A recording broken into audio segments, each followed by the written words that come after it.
இதுக்கப்புறமா கவிதாவை பிடிச்சி கிடுக்குப்பிடி விசாரணை பண்ணுறாங்க. அப்புறம் தான் நிறைய உண்மை தெரிய வந்திருக்கு. அடுத்ததாக சைபர் கிரைம்லேருந்து ஒரு செய்தி வந்துச்சு. அது என்ன அப்படின்னா, இந்த மாதிரி கவிதாவோட ஃபோனையும் இவங்க வந்து ட்ராக் பண்ணியிருக்காங்க. அப்படி ட்ராக் பண்ணும்போது தான் தெரிய வந்திருக்கு, கவிதா வந்து ராஜ்குமார் அப்படின்ற ஒருத்தனுக்கு அடிக்கடி ஃபோன் பண்ணியிருக்கா, மெசேஜ் பண்ணியிருக்கா, ரொம்ப நேரம் மணிக்கணக்காக பேசியிருக்காங்க. ஸோ இந்த வர்ஷினி கொலைக்கு கவிதா ஆல்ரெடி லிங்க்ல இருக்கா. இந்த ராஜ்குமாருக்கும் இவளுக்கும் தொடர்பு இருக்கும்னு சந்தேகமா இருக்கு. இன்னும் கொஞ்சம் விசாரிங்க சொல்லும் போது உட்கார வச்சு கவனிக்க வேண்டிய விதத்துல கவனிக்கும் போது தான் எல்லா உண்மையும் உளறி கொட்டினான். புருஷனை கொண்டாச்சு, இதுக்கப்புறம் யாரு கேள்வி கேட்க போறான்னு சொல்லிட்டு சந்தோஷமா இருந்தேன். அதை வந்து தரத்து மக பார்த்துட்டா.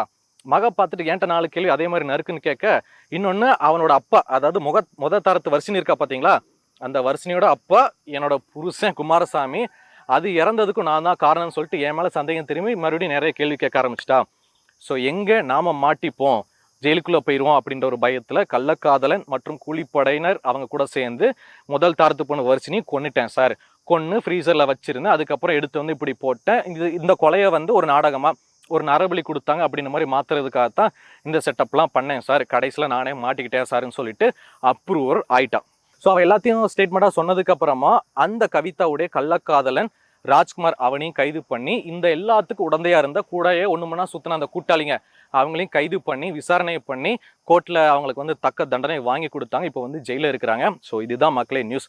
முழுக்க முழுக்க இந்த 2 மாபெரும் கொலைகள் நடந்ததுக்கு காரணம் ஒன்னே ஒண்ணுதான், உடல் சுகத்துக்காக மட்டும்தான். கேவலம் வெறும் உடம்பு சுகத்துக்கு அதுக்கு தடையா இருந்த புருஷனையும் மக மாதிரி நினைச்சு வளர்க்க வேண்டிய தாரத்து பொண்ணையும் கொடூரமான முறையில கொலை பண்ணி இந்த காட்டுல வந்து தூக்கி போட்டு அதை வேற மாதிரி செட் பண்ணி இவ்வளவு ஒரு மோசமா நடந்துக்கிட்டா பாத்தீங்களா. இந்த ஒரு சம்பவம் தான் நாடு முழுக்க பெரிய பரபரப்பை ஏற்படுத்திட்டு இருக்கு. இப்படி ஒரு தாய் இருப்பாளா அப்படின்னு சொல்லிட்டு தான் எல்லாரும் மக்களும் ரொம்ப வேதனைப்படுறாங்க. இந்த செய்தியில வந்து நான் நிறைய வீடியோஸ் காட்டியிருப்பேன், போட்டோஸ் காட்டியிருப்பேன், அந்த இறந்து போன வர்ஷினியோட உடல் எந்த நிலைமையில இருந்துச்சு அப்படின்ற காட்டியிருப்பேன். அதை பார்க்கும்போது எனக்கே ரொம்ப சங்கடமா இருந்துச்சு. மக்களாய் உங்களுக்கு எப்படி இருந்துச்சு? உங்களுக்கும் கண்டிப்பா சங்கடமா தான் இருக்கும். ஸோ இதுதாங்க நடந்துச்சு. நாட்டில் இன்னமும் இந்த மாதிரியான கேவலமான ஜென்மங்கள் இருந்துக்கிட்டு தான் இருக்கிறாங்க. நம்ம தெருவில் இருக்கிறாங்க, பக்கத்து வீட்டில் இருக்காங்க, நம்ம வாடகைக்கு விட்ட மொட்டை மாடியில் கூட இருப்பாங்க. ஸோ என்ன பண்ணுறேன்னு எனக்கும் தெரியல. ஸோ இந்த செய்தியை பற்றின உங்களுடைய கருத்துக்கள் என்ன? நீங்கள் என்ன சொல்ல வரீங்க? யார் மேலே தப்பு?